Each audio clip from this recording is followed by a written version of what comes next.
I would like to begin by acknowledging the traditional custodians of the land on which we meet today, the Arakwal people of the Bundjalung Nation, and pay my respects to the elders past, present, and emerging.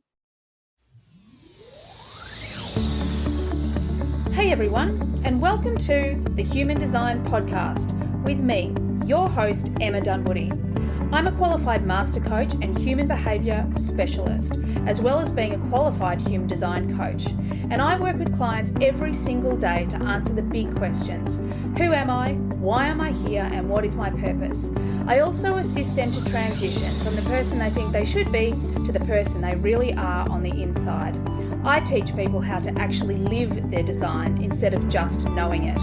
And if this is something that you want to do too, well, stay tuned or reach out for private coaching or Human Design Unpacks, where I show you exactly how to live your design.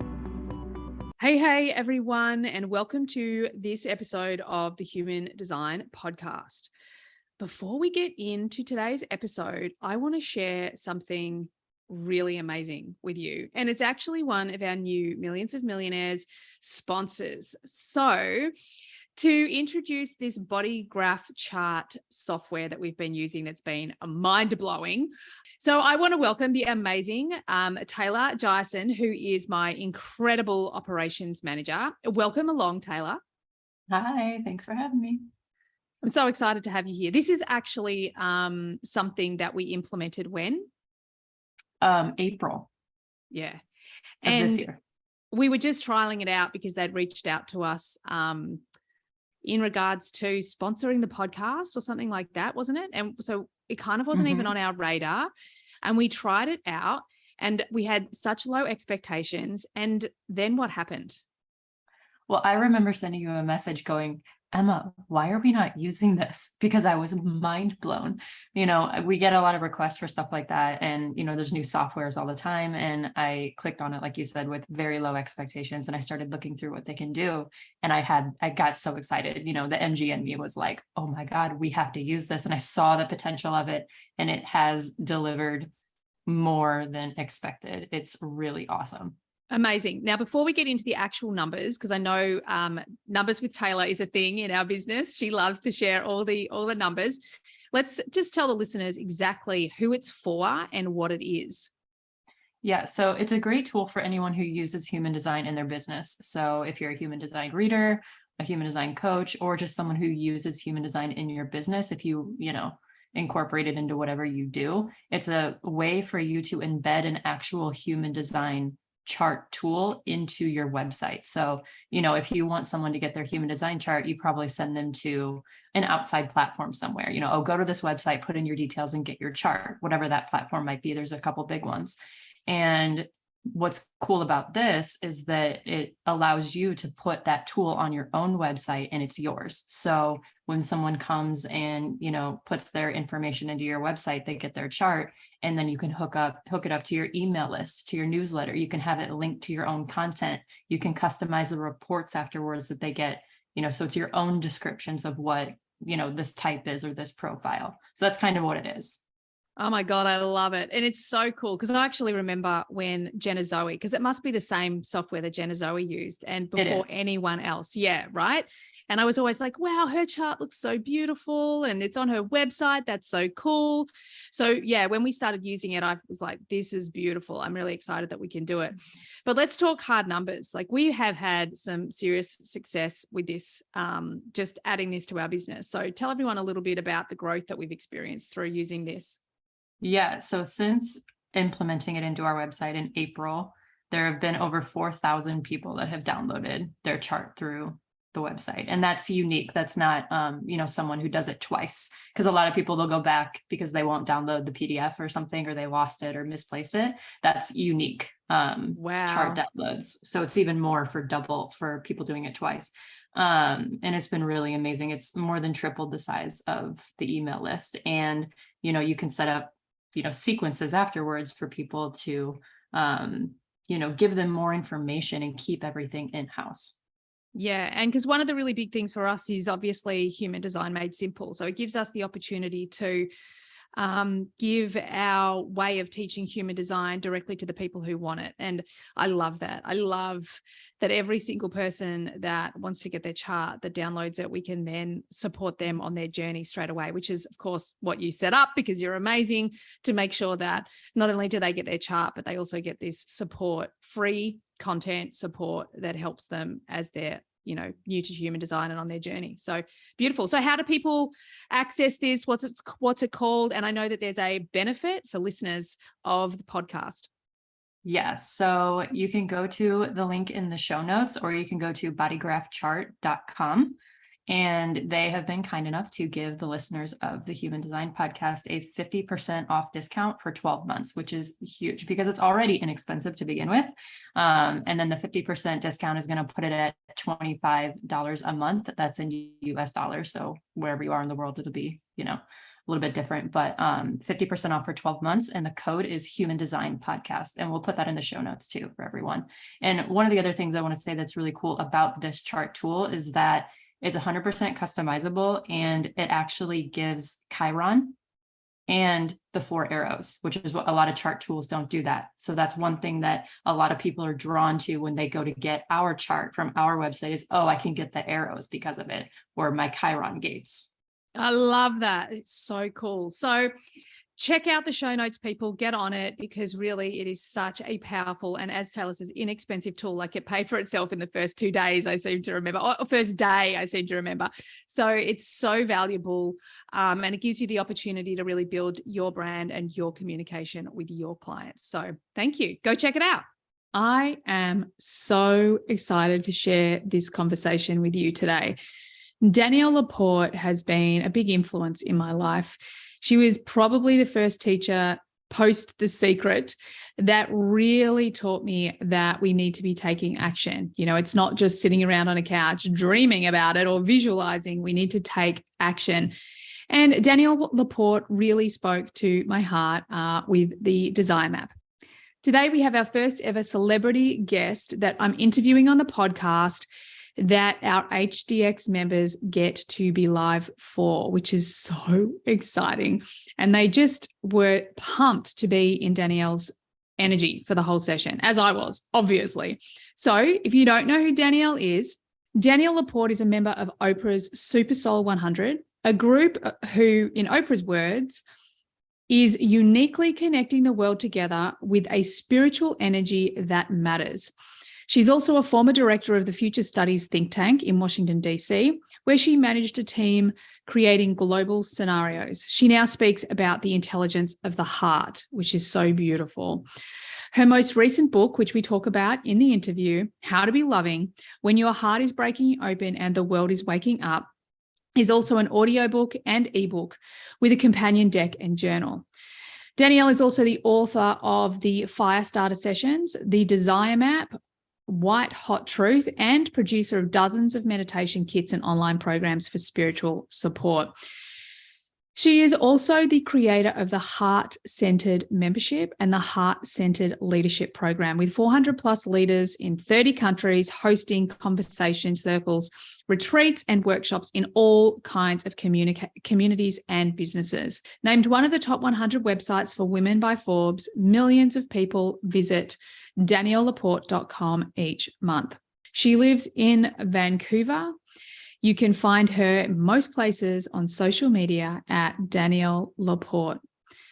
Well, people, buckle up and enjoy this beautiful conversation with this big-hearted human, Danielle Laporte. Lots of people in our space, in the wellness space, we think radiance is about like shining. I'm going to be shiny and positive no matter what. And I'm going to be the sparkliest person in the room and those things. And sure, be shiny and positive, totally. And yeah, be the light that enters the room, for sure. But real radiance is not about a personality. And today I have such a brilliant guest. I'm so excited to share with you, who has a brand new book that we're going to talk about and has had a massive impact on my growth journey, which I'm pretty confident we're going to talk about. Danielle Laporte, welcome to the podcast. Thank you. Cool to be here. Yeah, thank you. Thank you. the first thing I just want to say is, you know, I know one of the things that I love most about the work that I do is when I hear how my work has impacted other people's lives. So I actually want to start by saying that to you, like, thank you so much. I came across your work, the Desire Map, many years ago. One of the things that I was really drawn to at the outset was the fact that you seemed to just speak your truth. You know, you didn't, I don't know, like, I don't like the word I would often use is fluff. I'm not a big fan of the fluff. So you'd kind of call it as you see it. And it was always with this, you know, loving overtone, but, you know, actions and this beautiful mix of everything. So I really just want to say off the bat, thank you so much for being you, because your work really helped me change, grow, evolve, and heal mental health and, you know, and become who I am today. So thank you so much for the work you put out in the world and for being you. Beautiful. Thank you. So I would love it. I know most people in the room who are on this ride with us today have probably done your work, know you well, but I would love it if you could just give our audience a bit of a almost, you know, short story, short version of your journey to become who you are today. You know, I think that so many of us Short version of my whole life. Yeah, I know it's kind of an oxymoron, right? But you know, like, it's that catalyst, that hero's journey, that, you know, what started all of this, you know, and those times that maybe you wanted to give up and you kept going to really evolve into who you are today. Well, the thing that comes to mind is I had a business that I got fired from. So I had an incorporation and I had a business partner, and we were doing these consultations where at the end of 90 minutes of us asking these really penetrating questions about who you were, we gave you this 2-word label to help, like, design your life from what you're going to do for your living room to, you know, how you're going to worship. And, but I got, like, Steve jobbed from my own company. And that was really defining because we raised a bunch of money. It's an important part of the story that the investors were all men, because I think if they were women, it wouldn't have happened, which isn't to say being in business with men is toxic, but I think we would have come up with a different solution for, like, moving the business forward. And those particular guys were really just out to, like, you know, they wanted to flip a business. So that was really defining because there was lots of suffering and betrayal that really helped me burn some masks. Like, who am I really? What do I really want to say? What am I here for? And that theme of the burning of the masks is life on earth. And it's how, you know, in How to Be Loving, I talk about radiance as a virtue. And I'm just going to, like, go off on a tangent here. Lots of people in our space, in the wellness space, we think radiance is about, like, shining. I'm going to be shiny and positive no matter what. And I'm going to be the sparkliest person in the room and those things. And sure, be shiny and positive, totally. And yeah, be the light that enters the room, for sure. But real radiance is not about a personality veil. And I think we all know, I mean, everybody here, we all know somebody who's got that kind of light to them. And it's not an act.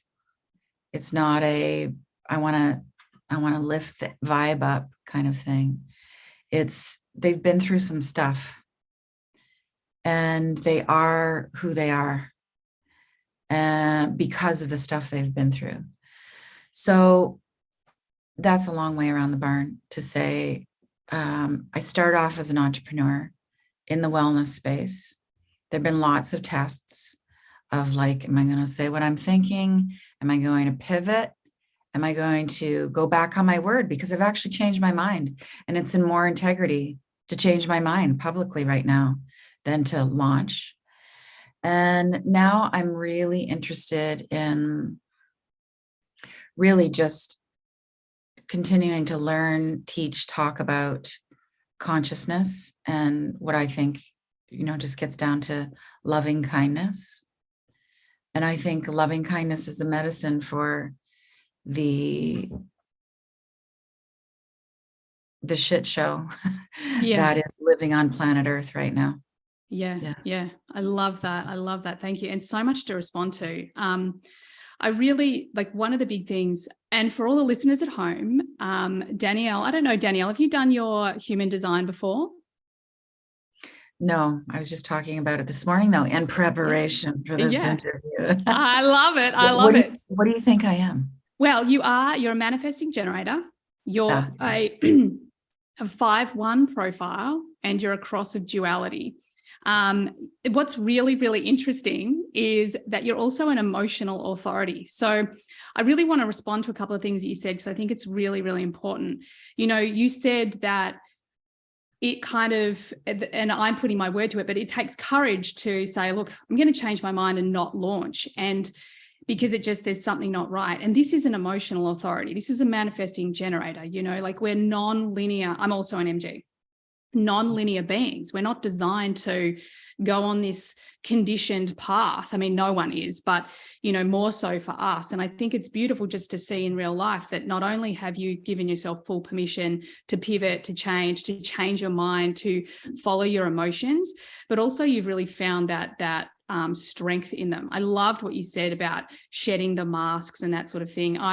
I was in the advertising industry, and when I left the advertising industry, I remember sitting in a doctor's office, and because I was diagnosed with depression and panic disorder, and he's like, "Oh, you'll be fine now because you've given up the advertising career and you've moved to the country." And I remember sitting there going, "No, actually, I think that's the problem.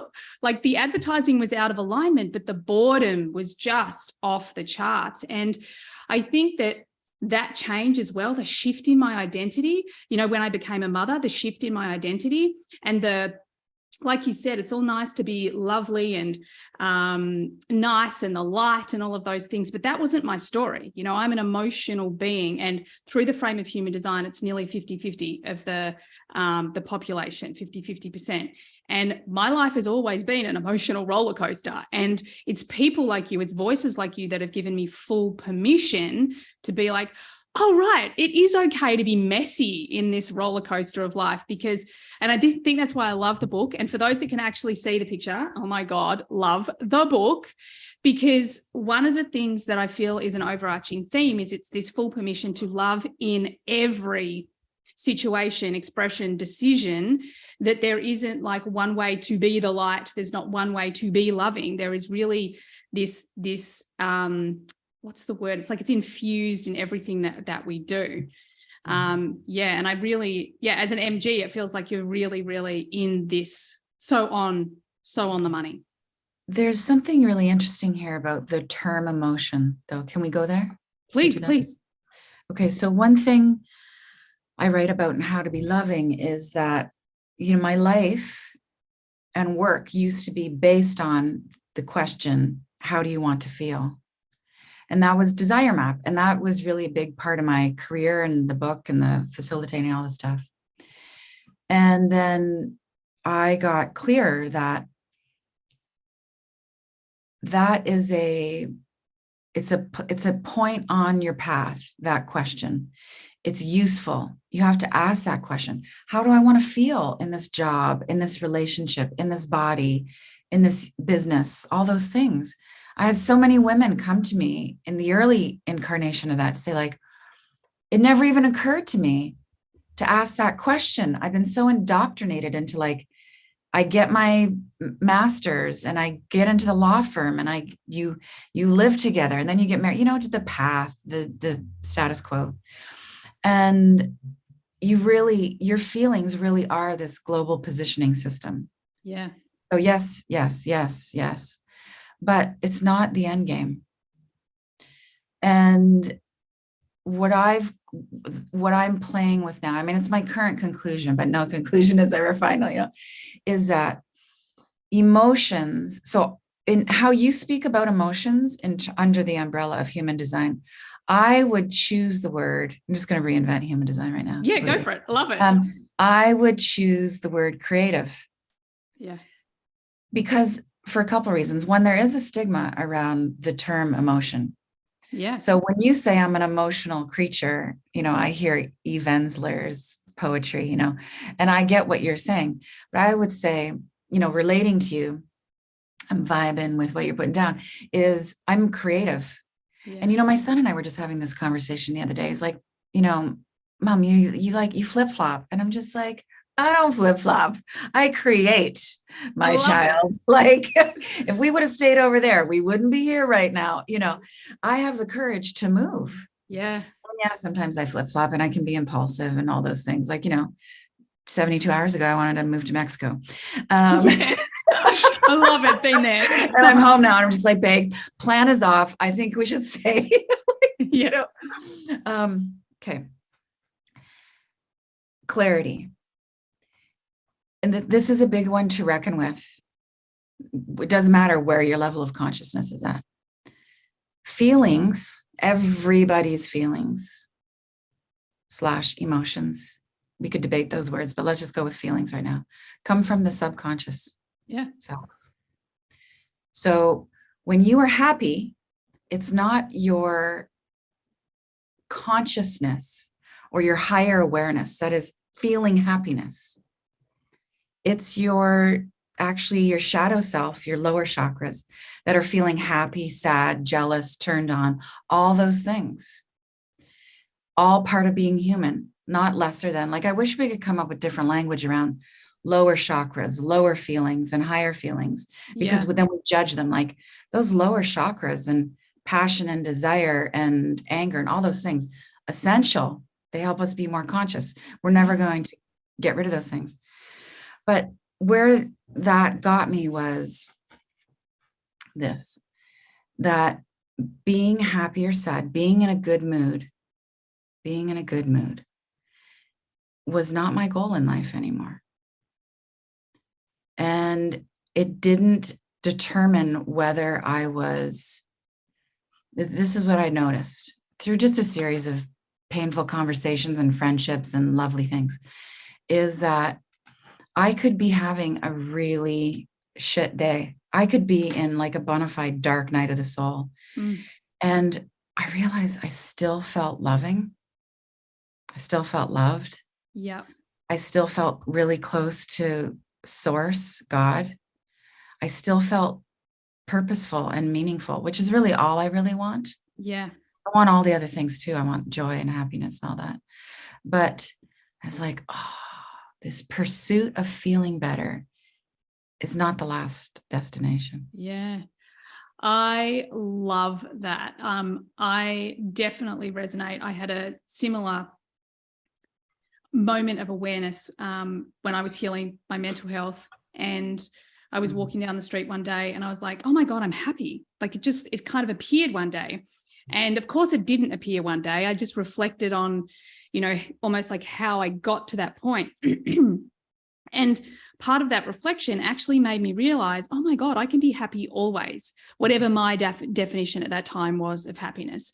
Right now that would, maybe be contentment or joy or something like that.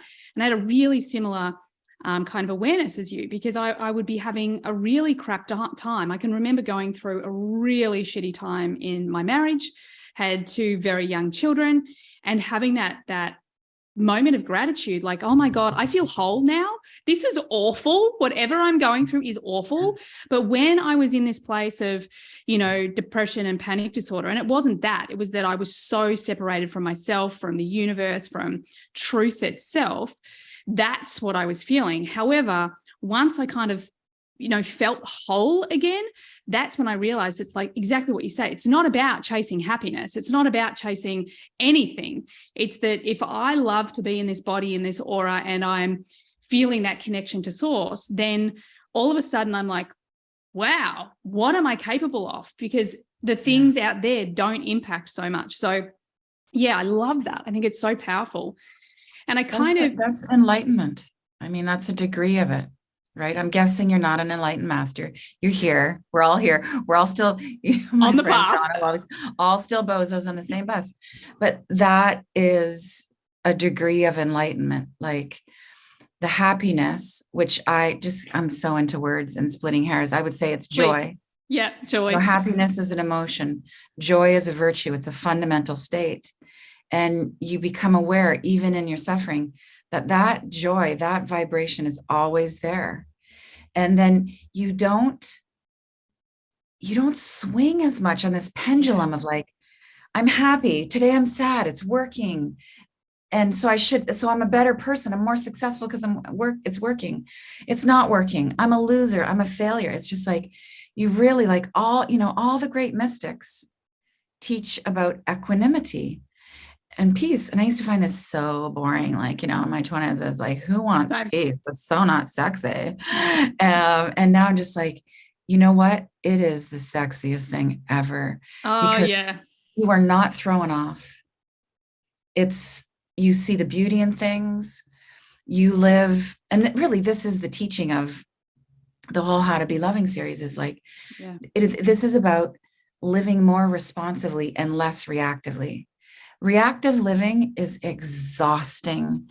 It's burning out our adrenals. Like, and reactive, there, of course, there's a whole spectrum. Reactive can go from like, you actually care what other people think, which is so tiring. Oh my God, that is such a recipe for adrenal fatigue, right? Yeah. To you're just not in your center. You don't know where to turn. It's another astrology reading. It's another consultation. It's another, I can see Adrienne laughing about the astrology readings, but it's like, there was a point in my life where like, I get an astrology reading with the Western astrologer, but just for backup, I'd get the Vedic astrologer.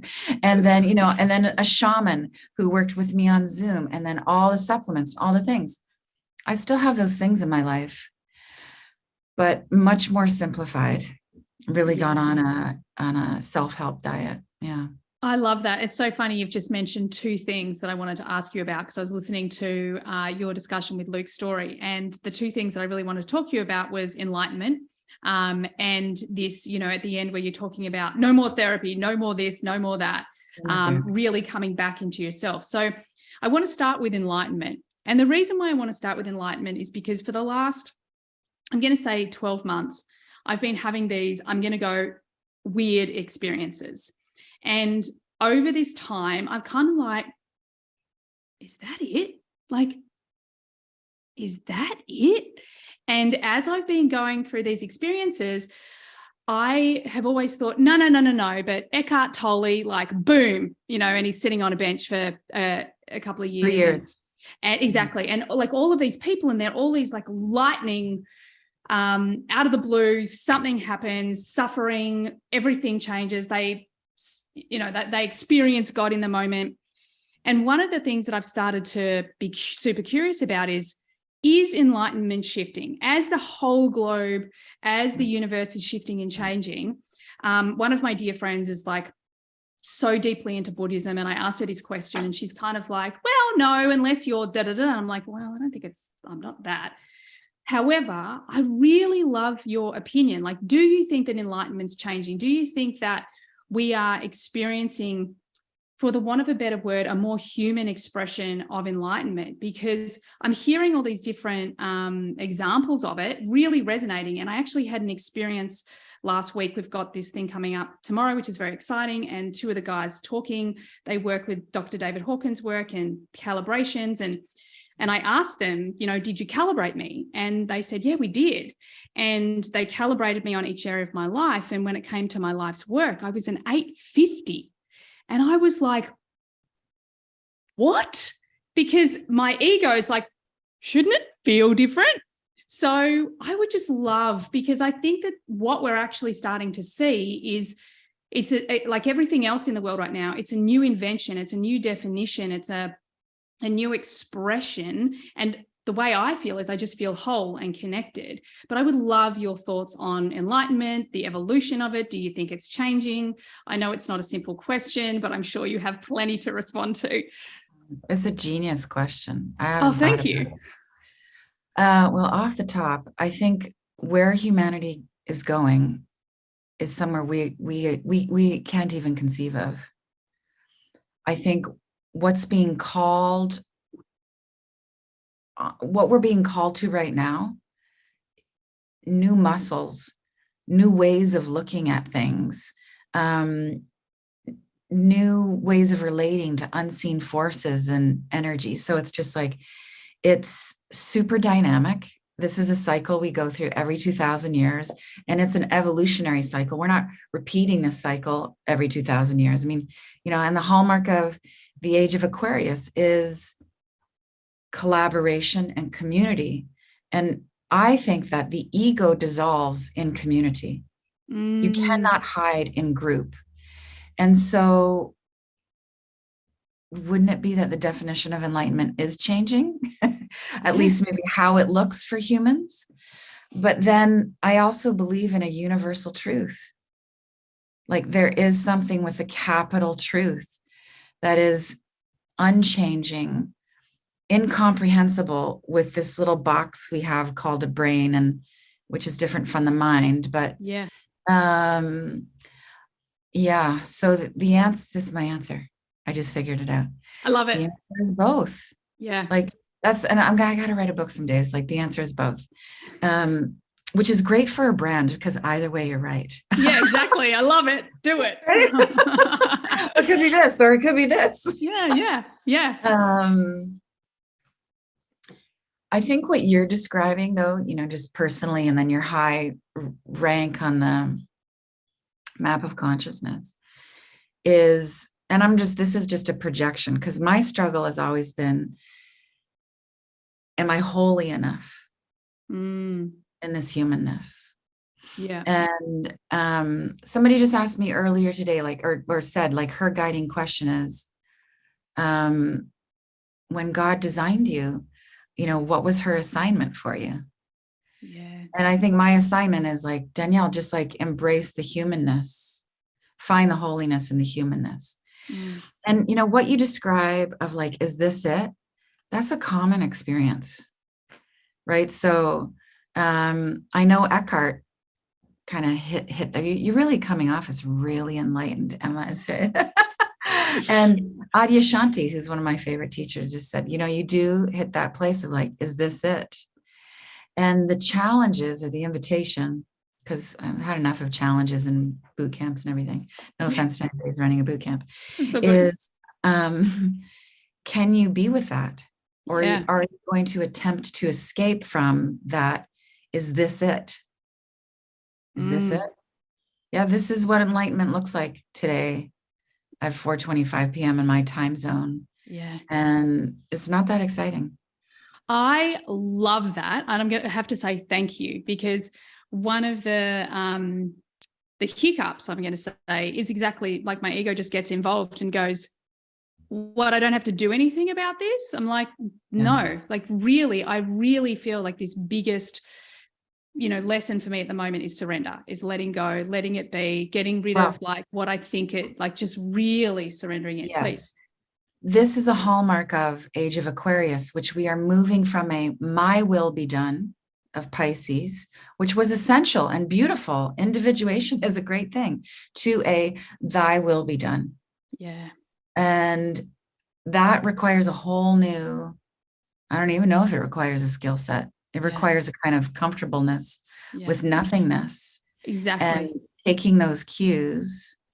And what if it's an ego trip? It's just a story of the shadow self that we need to better ourselves and save the world. Because I think on my personal journey, and I'm sure many of us relate here, that, I wasn't, for a long time, I wasn't a good enough Catholic. And then I wasn't a good enough New Ager. And then I'm not woke enough. And then I'm not virtuous enough. I'm not all the things, not enough. And maybe some of that is true. And that's part of being more loving and kind and inclusive and all those things. But if it's, it's coming from the ego when you exhaust yourself to be better. Yes. It's that spiritual striving. I love that. Can I geek out on your human design just for a moment? Because a bunch of stuff you're just talking, you're analyzing. Okay. Go ahead. I love it. Well, it's not about analyzing. I just want to share some of your energies. So your cross of duality. Okay. So this is an energy that is am I individual? Is it about me? Is it about my experience? Or is it about the tribe? And there's this overarching energy. And you actually touched on a bunch of things. You talked about, community. Community is the place that we really really lifts us up, that's where we can become really enlightened. You have a particular gate 37 in a prominent place, which is actually the gate of community. It's also my most prominent gate as well. Now, you also have another gate that in its Siddhic state, so its highest state, is divine will.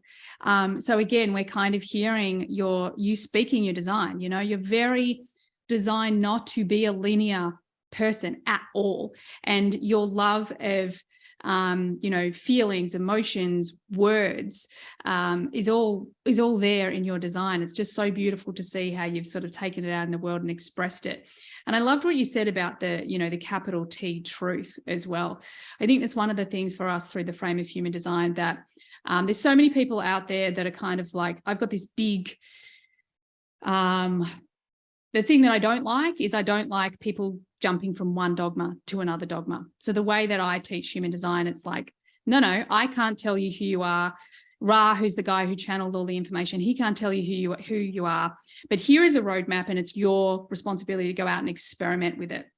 And in my experience, and I'm a master coach, I'm qualified in a lot of different profiling tools.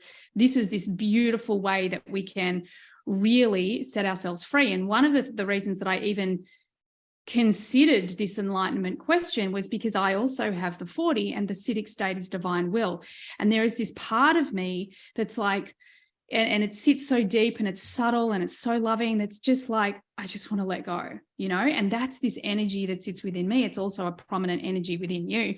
So I feel like that's why I love human design, is because it does help us contemplate, is that true for me? Is that in me? How do I express that? So yeah, and I just love hearing everything. The other thing I just wanted to share on your design was there's a place in our design that we call our vocation. And it's actually our core wound. It's where our core wound sits. And of course, then as we grow, evolve, and heal, the core wound turns into our vocation. Our vocation is a part of our chart that we inspire people out of their comfort zone. We actually help them with this particular thing. And you actually have it in the gate 14. And the gate 14 is all about, it's called the gate of power skills, but it's all about when I am me and I value my skills, who I am and what I have to contribute, then abundance comes to me. Like everything I need just comes to me. And I think it's interesting that underneath your core wound, because the core wound is like, well, I have to do it the way everyone tells me to do it, because that would have been what lay underneath it. But what it's turned into is this beautiful expression, because I do feel like as a spiritual teacher, you are so unique. You do it your way. And I feel like, again, human design is just this beautiful example of how we can connect so deeply and go, okay, yeah, like this really is what I'm on the earth to do. And for you to really inspire people out of their comfort zone around their uniqueness and their unique abilities. So, and there was one other thing, and then I'll leave you alone. I'll ask you another question. Great. But your design moon is also the way that you attract people in. Actually, I want to go one step back to your vocation. The other part of your vocation is that it's in the line 6.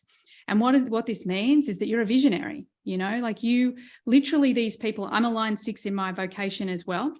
And these are the people who literally can see this new world. They're people, when it comes to money, they can see a world where money no longer exists. They can see, this beautiful reality that people might accuse them of being Pollyanna or, being unrealistic or all of those things. But these are people that really have the ability to vision something that is far beyond the collective. And that's you as well. So again, I feel like it's a lot of the work that you're doing.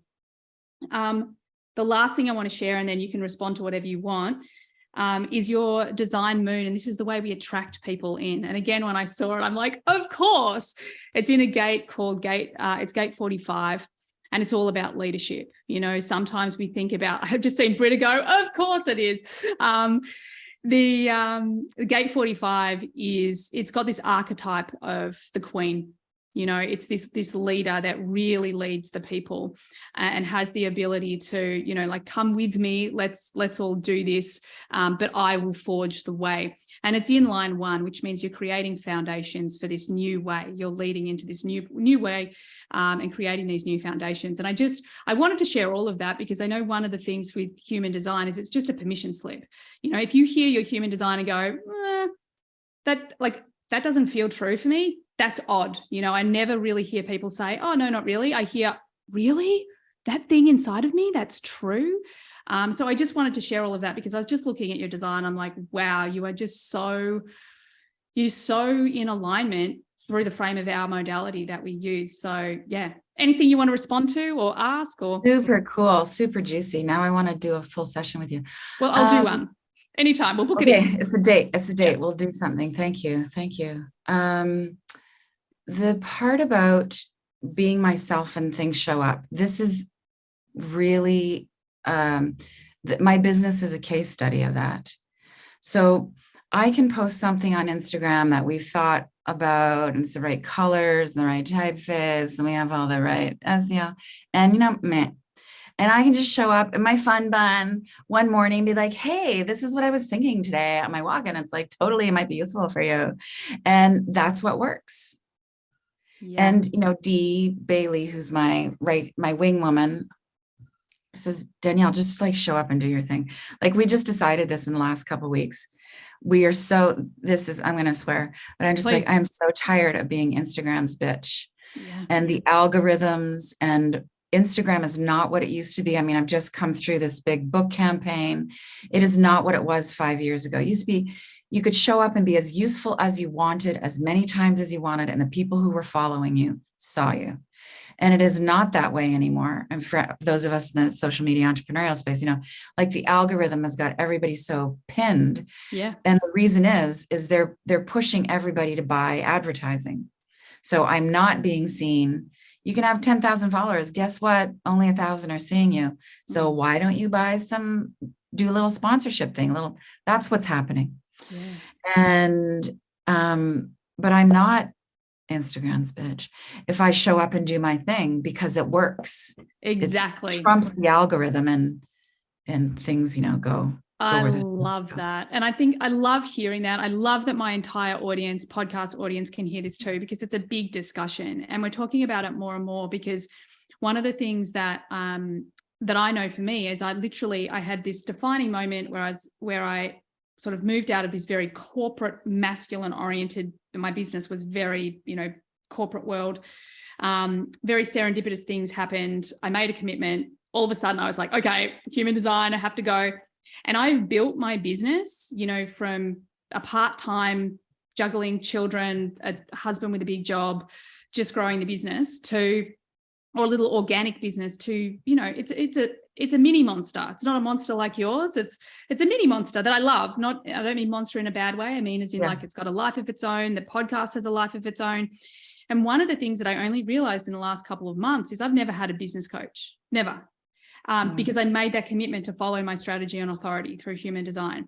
So sometimes my ego can be screaming at me like, you need a copywriter. And I'm like, no, I really don't. I'm just going in this direction. And this is what I want more people to hear, is that if we really are tuned in, and this is, for me, this is where I believe the world is going, that if we become the authorities in our own life, and like this is a much bigger conversation. I mean, everything that's going on in the world, body, health, sovereignty, where you live, how you live, all of it. Yes. But if we can become the authority in our own body, energy, life, then this is when I think those things really start to transform and change. And you've just sort of said exactly that, like when you're just you.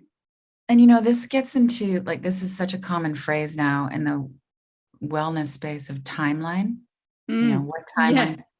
And I never got that before conception, but now I get it. It's another way of saying your timeline is choose the world you want to live in. Yes. So I'm choosing a world, and this is, this takes some sweat and some diligence. Yes. Because, we're in such fractious times, and there's so many other timelines that I could choose that are very seductive and magnetic and mostly come through our telephone and the so-called news and all of that. Yeah. But I want to choose the timeline where people are waking up and we're becoming more well and more cohesive. And it's not even a question of medical freedom, because we know what the definition of wellness is. Yeah. We don't even need to get to that ridiculousness. Yeah. So I just have to build that in my own life. Yeah. I Oh, I just have to love that. build that in my own life. Yeah. Yeah. I think what is so important about what you said, and I just want to reiterate it, I know my audience hears it all the time, but it's a choice. We actually do have a choice. We're conditioned to believe that we don't have a choice, but we do. And we might have a choice of the really shitty thing that happened to us, or our trauma, or that's not our choice, but our choice is, how we respond to it. What do we make it mean? The moment my mental health started to really turn around was the moment that I realized it was something bigger than me. I was like, oh, if I can heal this, then I can help others, So yeah, I love that. And I kind of want to head this into that other question, because I want to ask this one question, then I want to talk about the book. Both you and I are line 5. So there's a real practical solutions-based part of it. So I really want to bring it back to the book, and I want to talk about really practical ways that people can be more loving with themselves. Before we get there, I want to talk about this piece, like the no more therapy. And it's not to say if you're struggling with mental health, don't get therapy. That's not what we're saying. But what I want to I just really want your read on, is I have this feeling that with the wellness world the way it is right now, is that what we tend to do is we're giving away our power. We're looking for external validation in different ways. So we're no longer looking for it. Maybe we're not looking for it with our partner. Maybe we're not looking for it with our boss. Maybe we've moved through all of that, but we are still looking for external validation through our practitioners or our charts or our readings. And one of the things I love the whole podcast. I think I listened to it twice, but when you were talking to Luke's story, it was like, no, it's me. It's in me, and it's my journey, and it doesn't have to be perfect. And I really feel like, yes, by all means, call in the modalities that you need. But this question of, am I just looking for someone else to fix me or external validation, instead of going in and really looking like what's inside, what do I need to sit with? I'd really love your response to that sort of transition, if that makes sense, because it's very all over the place. So I hear 2 questions in there. One is about therapy, and one is about the look, your own guru. So with therapy, just to be super clear, hundreds of hours of therapy, multiple modalities, therapists who I would name my children after if I had more children, saved my life. Yeah. So grateful. Friends for life, angels. And then some therapists where there was lots of projection and mother stuff. And I just like, peace out. Yeah, moving on. Therapists for me are in that same part of the journey of like, how do I want to feel is a really important question. It's just not the only question. There's a higher question. So I leave the door open. I'm currently done with therapy. Not because I'm enlightened, but because I can see the shadow it was bringing out in me, which was, I got to call in and get the answer, which was, I'm going to rehash that same freaking story again. Yeah. Or just affirm my ego and how hard done by I was. And so there's that. I could see that emerging in me when I didn't need it anymore. There was a time it was so healing. Oh my God, to be witnessed, to be validated, to own my power, to own my responsibility in things, to see what worked for me. I don't care about dream analysis. It doesn't work I don't care anymore. It doesn't make me more awake in my waking hours, but those things worked at the time. They healed me. They made me a more loving person. I want to make my own mistakes now. I really want to make my own mistakes. I want to have my own victories. Yeah. I want my intuition to be so sharp, my senses to be so keen that I just ask the question, and some answer is there. That's clear enough. I'm going to follow it. Who knows where it brings me? So that's where I am with therapy. Love that. And just in like full transparency, we have an energy healer on our payroll for Team Danielle. I love that. And so I have someone on my court with me. Yeah. Like one of the most influential movies I've ever watched in terms of leadership is the Cate Blanchett version of Elizabeth, the first one. Yeah. And, she's born a queen, aren't we all? Like, Yeah. her birthright is really there. But then with death and everything, she gets thrust into her throne. And she goes through this whole process of who to trust and who not to trust. And should she marry the creepy gay guy from Spain for it to, merge the countries? Or, and she does go through this period of like, okay, these heads have to roll so that I can rule. Mm. And she has, and what I'm getting to in this whole story is she figures out who she can trust, and it's very few people. Mm. And this isn't to say you can't trust a lot of people in your life. There's so many people who are for you, who I call clean, just like good energy. They've worked out enough shadow stuff. But really, you only got a few people on the pulpit with you. Yeah. And so I've reduced that. And now even the people I have on the pulpit, of course, I have my weekdays and I say, energy healer woman said we should do this. So we're going to do that. Yeah. And let's pivot. But even the people who are my trusted advisors now, I look at them as peers. And Totally. sometimes they're right, sometimes they're wrong. And the buck stops with me. Yeah. So even if That's I'm going to do what she said, it's my decision. Or I'm going to do this, see what happens. Yeah, I love it. I love it. I think that's so powerful, and I totally resonate, like just to summarize.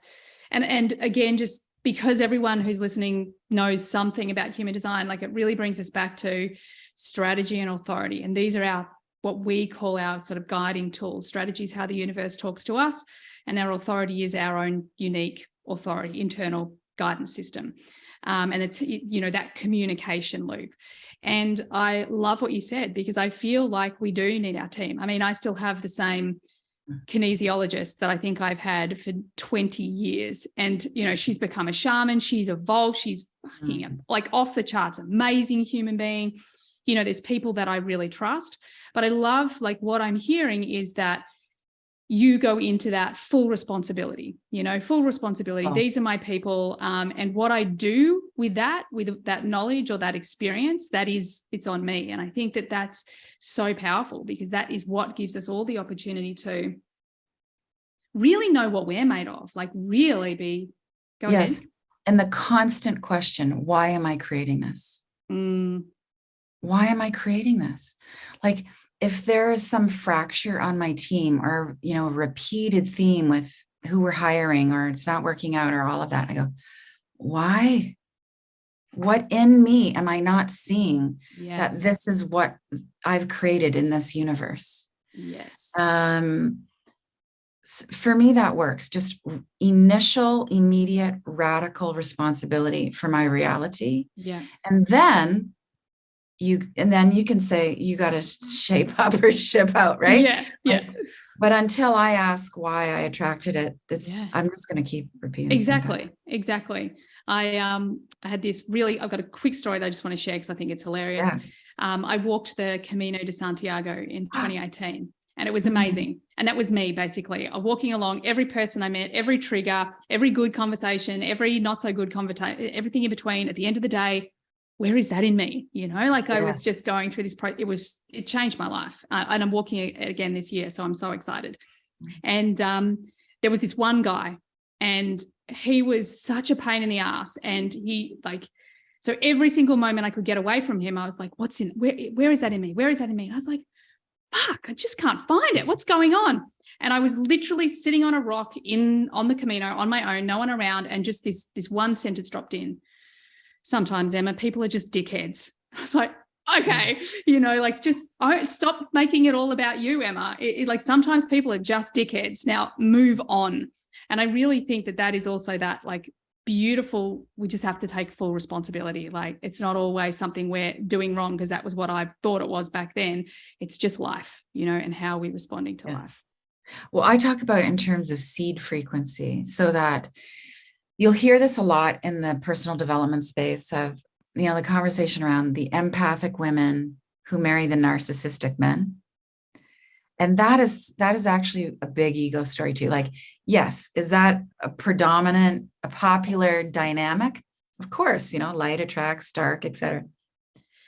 But what we have to realize is someone can show up and be a dickhead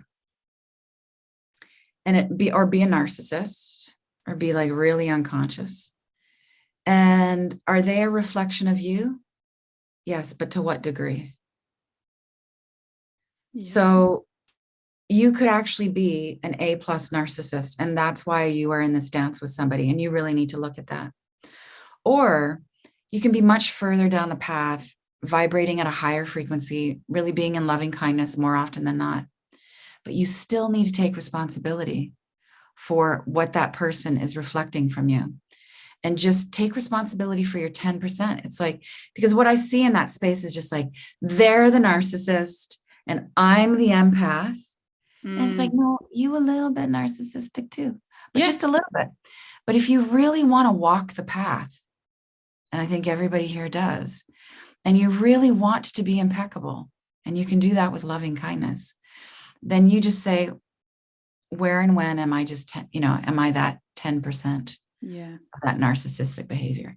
And that is the difference between being sleepy and being powerful. Yeah. Oh, I love that. The difference between being sleepy and being powerful. That's so beautiful. So much that I want to respond to, but I'm going to go to that beautiful book and I'm going to ask a beautiful, practical, a very action-oriented human as well.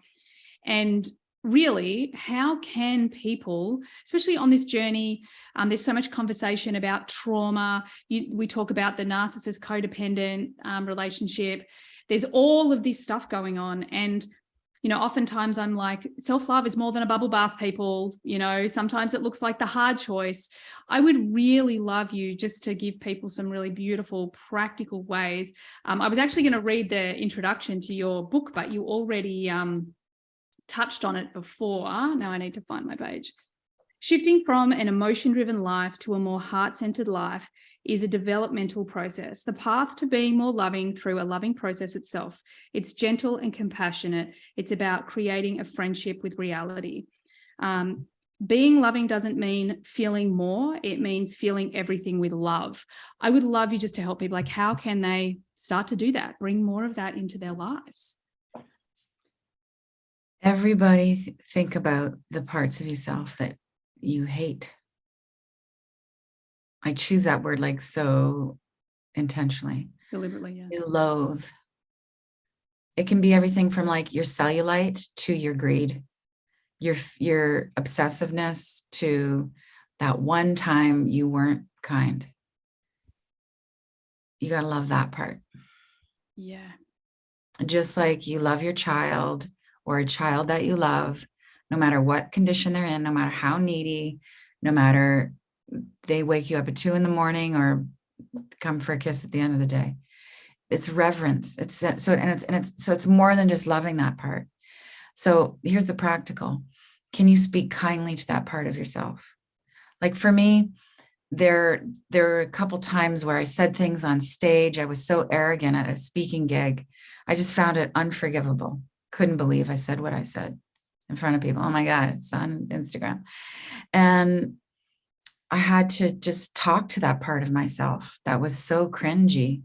Like, it's okay, Danielle. You did your best. There's so many wounds behind your bravado. And then the ego, the wounded self, starts to calm down. But I think there's another step, and this is a tall order, but this is really it, which is reverence. If I had to retitle the book, it would be called Reverence. Oh. Where, like, what is the beauty in that? What's the beauty in the child that wakes you up at 3 a.m? They show you your strength. Yeah. That's where the love really flows. Look how loving I am. I'm getting up at 3 a.m. So what's the beauty in your arrogance, your fears, your obsessiveness? And it doesn't mean you want more of it. But you can see how it's expanding you. What's the beauty of doubt? Makes you more faithful. Thank you, doubt. I am more faithful because of you. Yeah. You don't try and change the parts of you that you hate. I love it. You don't change. Doubt is doubt. Don't try and talk your doubt into being faithful. Fear is fear. Just say, wow, you're fear. You're scared. Yeah. Don't say to your, if fear were a person and fear showed up to you with all of its neuroses, you wouldn't say, you need to be brave. Fear would just say, but I'm fear. My name is fear. Say, you're here. I love you. You keep me more alert. It doesn't even matter if you keep me more alert. You're part of me. And therefore, I'm going to just give you some space. Oh my God, I love that. It's that total integration, Yes, integration. That whole, I was saying to someone yesterday, one of the things with our kids is that both of them are away over the weekend, and my eldest one will not be happy that I shared this, but, he said, I really miss you when I'm away. I really miss you. And my little one called me while he was away and said, I really miss you, Mum.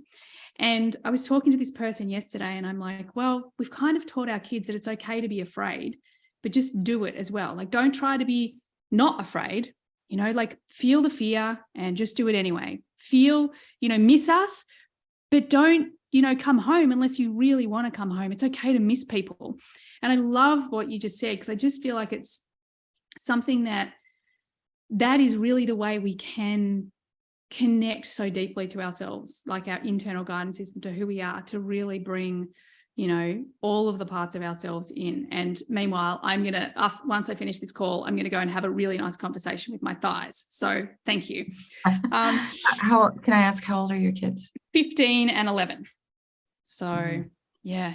So if I were to hear that from my 15-year-old, my son's now 19, I would have no worries about him or her, because to admit and just kind of micro celebrate the missing and the connection. Yes. That is really healthy. Good. I'm so grateful. We had a couple of challenges last year, and I just had this intuitive knowing that I'm like, and the vision that I saw was like that I had these big wings. It's like, oops, time to just bring them back in again. It's time to bring them back in again. And oh my God, I'm getting goosebumps. The people that they're growing into, the communication, the first person that they want to tell anything to, like, oh, my heart, I'm so grateful. Yeah, thank you. So can I ask if we could maybe take one or two questions? I'm really conscious of your time. Technically, we've got 5 minutes. Either I can pick one, or if there's one that sticks out, like, please go ahead. I will let you drive. What has been the hardest part of yourself to accept? My arrogance. Yeah. Arrogance is not a popular quality. And I'm far less arrogant than I used to be. I had a kind of brazenness about me. I used to swear a lot more. I was edgier, harsher. And that was really coming from a fear of authority. And these last couple of years, as you can imagine, with all sorts of regulations and silliness, has really been a challenge for me around my authority issues. And I realized that what was underneath the authority issues was just a fear of being controlled. And then you come full circle to, like, actually no one can control me. Even if I'm very inspired by, I always refer to Nelson Mandela in that, like, if he could feel free and sovereign in a cell after 27 years, I can deal with this 22-year-old guy in the shoe store who's, asking me to do something. Like, yeah, I'm good. I'm free. Yeah. That's been the hardest part of myself. That. I feel like that about Nelson Mandela too, and Viktor Frankl. Whenever I get myself in a pickle, I'm like, am I in a concentration camp? No, I'm not. I can choose. I love that. Yeah. Brilliant question. Oh my God, while you were speaking, there was a question that I had, and it's just poof, gone. Anything? Oh, that's it. Thank you. So I just had to, again, human design nerd out, because you actually have a gate that's called gate 18. What sits in gate 18 is the fear of authority. So it's also a part of, it's a part of this sequence called the Pearl sequence, which is also about the work that you do in the world. So your journey from, maybe shadow to a more enlightened state with that relationship with authority is very much like on purpose. it's one of the things I talk a lot about purpose. People perceive that purpose is the pretty thing with the business with a bow tied around it, and I'm impacting the world. And I'm like, no. Purpose starts the moment you are down on your knees. My purpose it starts when we're born, but for me, I know that my purpose started the day I was diagnosed and the day that I made a decision that either I was going to heal myself because I couldn't live with this for the rest of my life, or I was going to take my life. That's when my purpose really began. So, that's just a perfect example. Like that authority piece for you, that is such a significant part of your purpose and why you're on the planet. So love it. So good.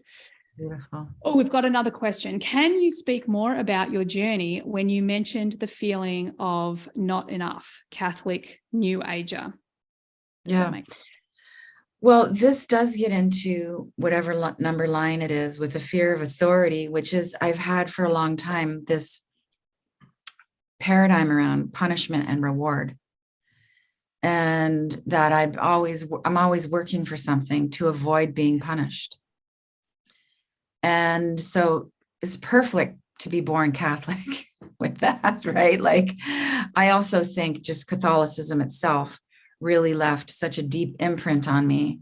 I thought I had shaken it, but it really lasted a lot longer than I thought, because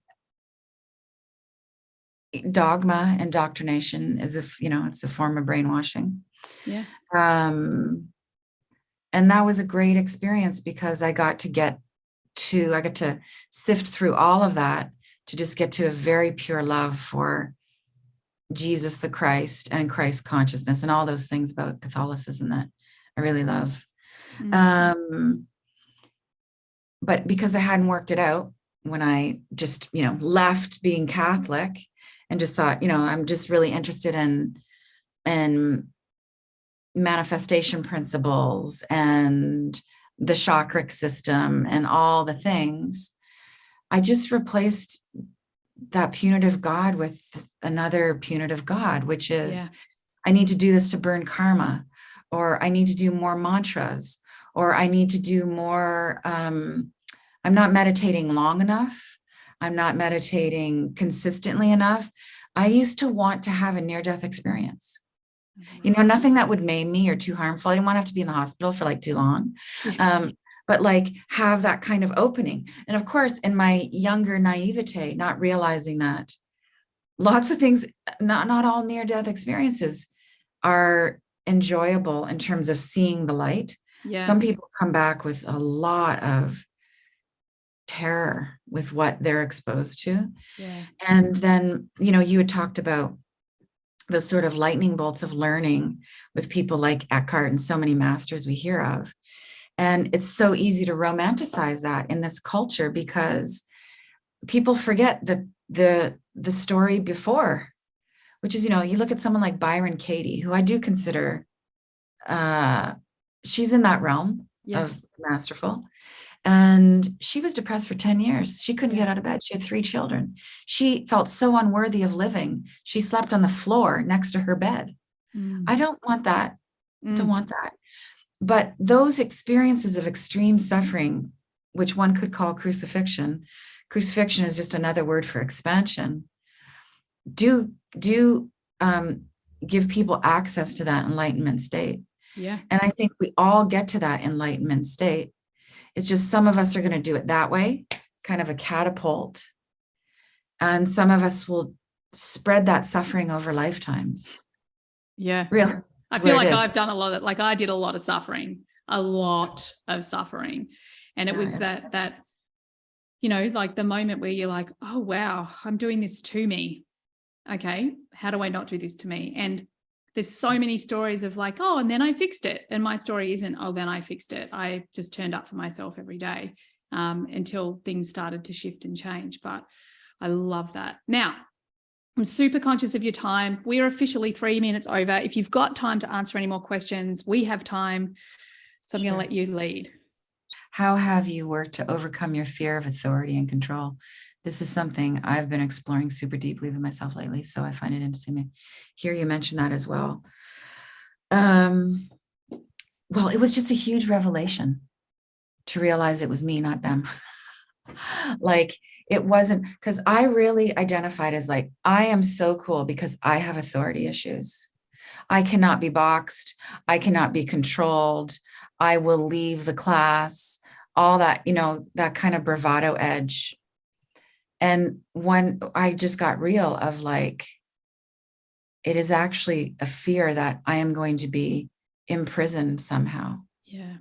That I will be abused somehow.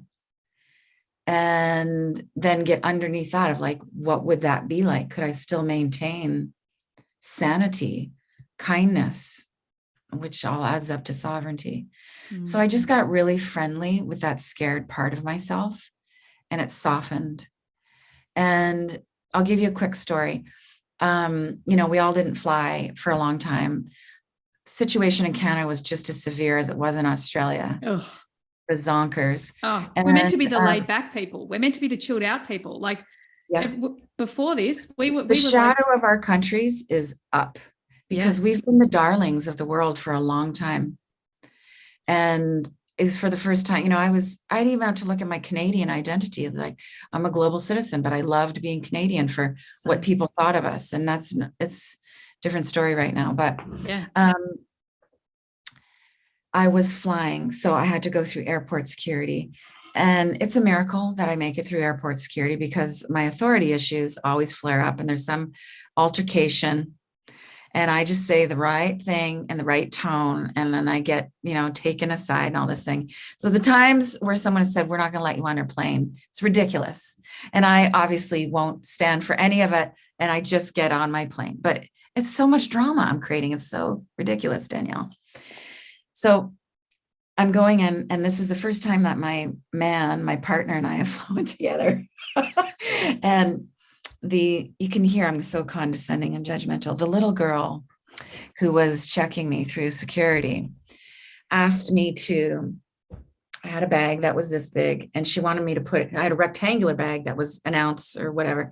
She wanted me to put it in the square bag that had Vancouver Airport written on it. I could take all my stuff out. So I'm just seething, and I'm just like, this is absurd. And I slam my bag down and my essential oils go all over. And it's like, I just thought I'm really enlightened until you touch my essential oils. Fuck you. And she said, if you don't, and so I give the bag back, and she says, if you don't zip that bag up, you're not getting on your plane. So now she's playing my authority game. She's being ridiculous. And I zipped it up and I got on the plane. But what I had to do was I had to forgive myself, because I know that, as a loving person, wrote a book about how to be loving, I need to send her metta, loving kindness, and clean that up on an energetic level. But I can't clean that up until I've cleaned it up with myself.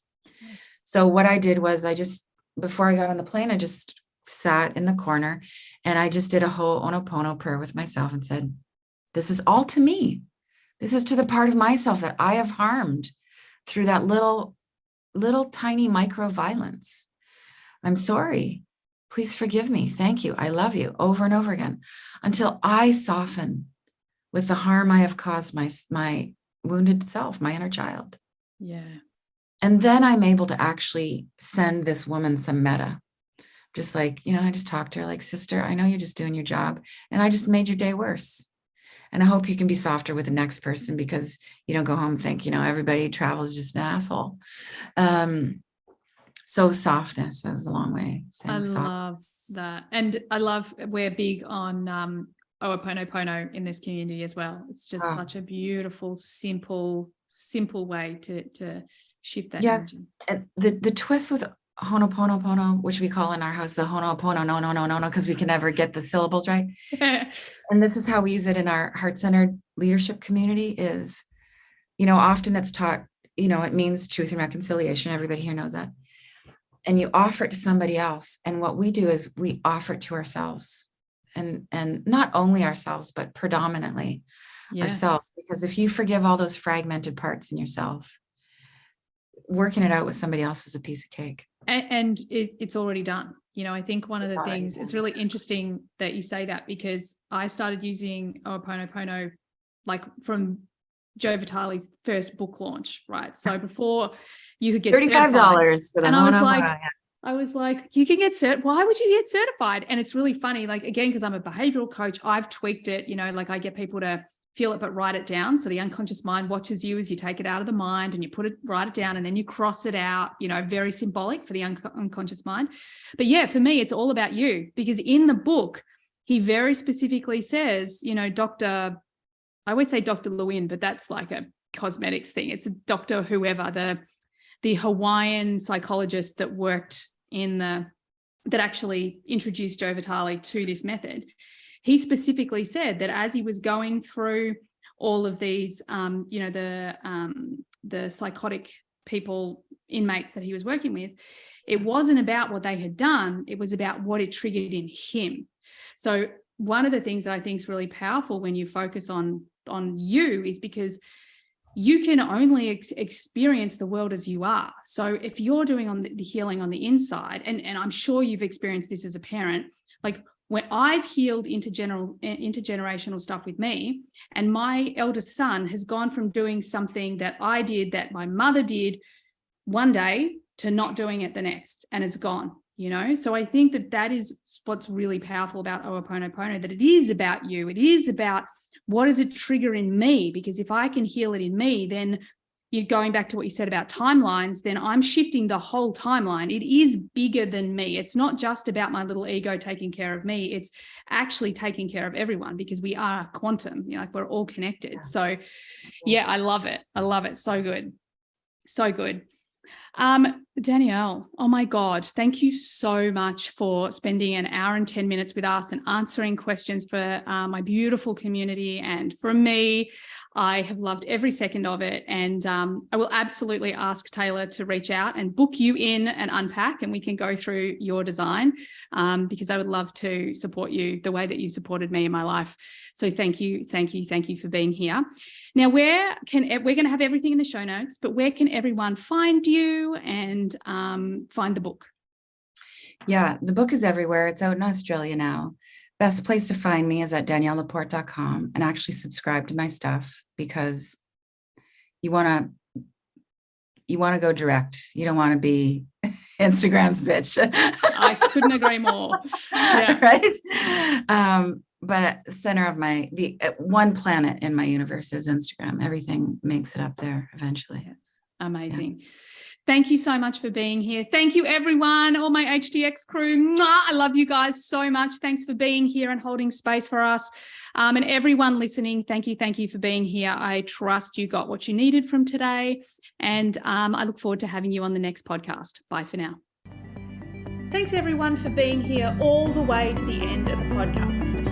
I hope you got lots of value out of it. I certainly had a lot of fun doing it. Could I please ask that you share this podcast with friends if you found it valuable? And also, bonus points, could you leave a review for me as well on Apple? It would be greatly appreciated. If at any point you would like to be on the podcast, or you've got questions that you'd like me to discuss on the podcast, by all means, get on my socials and DM me. Everything you need is there in the show notes. Have an awesome day. Bye for now.